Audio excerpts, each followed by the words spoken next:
Good morning, everybody. This is Keith McGowan, the Outboard Dad, with my buddy Bill here. We're hanging out today talking about his boat and some boating experiences. Please like, subscribe, and comment. Please send me any comments you guys have. I appreciate the comments that have been coming. It's been great.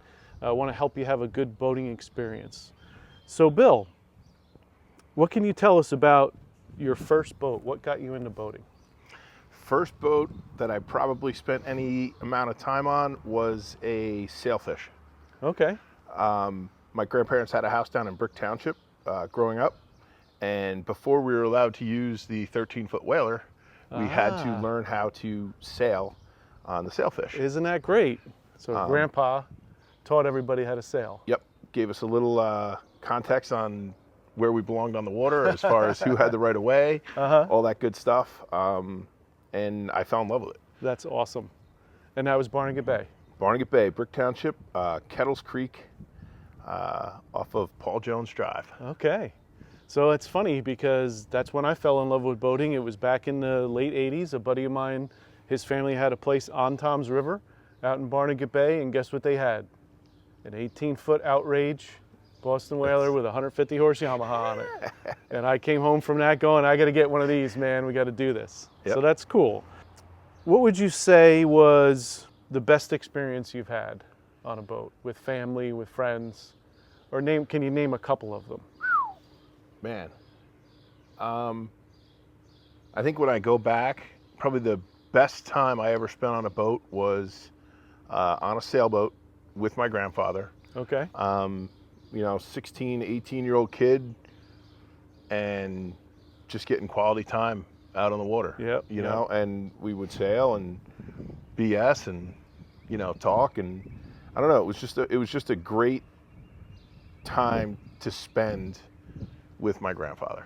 Awesome. And that really, not that I would listen. I probably would have loved the water and boats anyway, but he absolutely certainly hooked me on it. And one of the things he taught me was that you have to figure it out yourself. In other words, interesting. The sailing angles and all that kind of stuff, and I think it helped develop the way I think, a little more critically, a little more outside the box. Sounds like life skills. Yeah, and I didn't even know I was learning them. Yeah, isn't that awesome?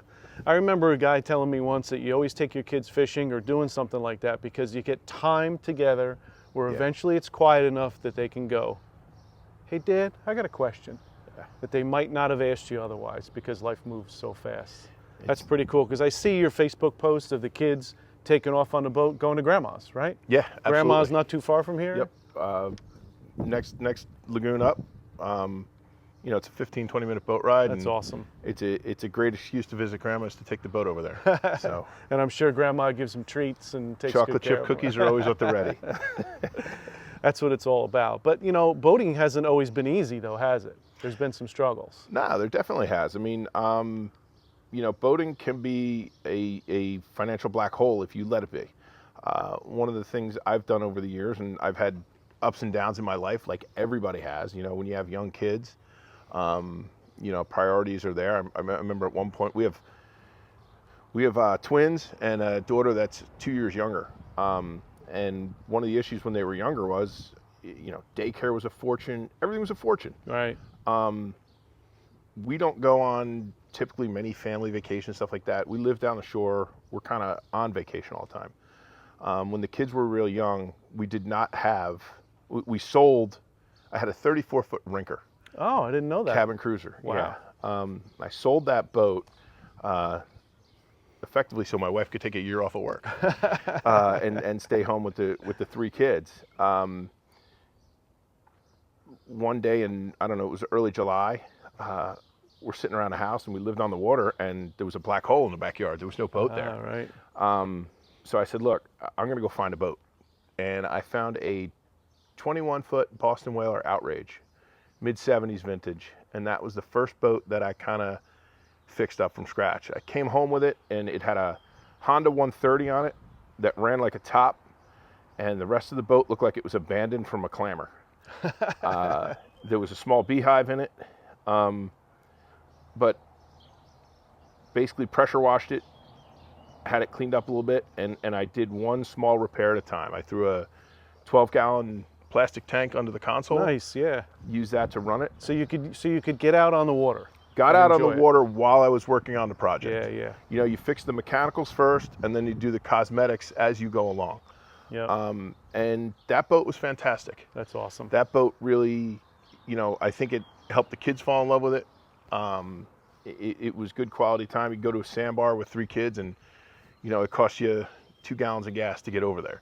You know, I was fortunate that I didn't have to pay slip fees and stuff like that. But Right. you know, you can sneak your way around that. You know, you can find a Right, friend on right. the water. You can, you know, find You get creative. a hole in the wall marina. But yeah, that was the first boat that I really started from scratch and kind of Started tinkering with. And, it kind of changed my perspective on it, where, you know what, I can do this stuff. It's not difficult to do. It was kind of at the beginning. That was probably in 2008 maybe. It was kind of the beginning of like where YouTube was really popular, and Okay. you could learn things Cool. from the internet. Cool. There were forums called Bass Barn and The Whole Truth, and that's where I would go for my knowledge. Now you have stuff like this where you can literally Google it, YouTube it, and find out how to do things that, you know, a master mechanic would take years to figure out. Yeah, people want to share what they went through and help others. Absolutely. You know? And it's important to kind of troubleshoot stuff yourself and figure it out as you go along. And I've learned over the years stuff like wiring. I used to just butt connectors and some liquid electrical tape. Now I've got, you know, it's cheap, it's easy to do. I use heat shrink Yep. and, you know, and heat shrink butt connectors, and now my wiring, I can tell if it's an old thing I wired or a new thing I wired based on how it's wired. Yeah, and we always evolve, right? There's always things we learn. There's always things we look at on other people's boats or problems that they've had. And that's why these forums and the YouTube is so popular, because we all get to share that information Yes. together. Yep. So I wanted to ask you, because that was before we met when you had that boat, because Correct. you had bought this 25-foot Mako, Yes. right? Yeah, we outgrew the 21 whaler.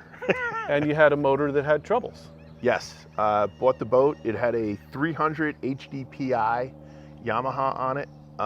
Overheated, scorched a cylinder, and I was kind of out of luck. And my luck changed a little bit because I was on, I believe it was Craigslist at that point, and I found this guy up in, I think it was Monroe, New Jersey. Yeah, Monroe Township. And I called him up about an engine, and I met you. Did he know what the heck he was talking about? Man, you forgot more about engines than I ever knew. But you also took the time to explain to me what you were doing and how you were doing it, and I learned an incredible amount from you on that, you know. And Well, listen, Bill, it was all stuff that was taught to me from other people who took the time to share that stuff with me.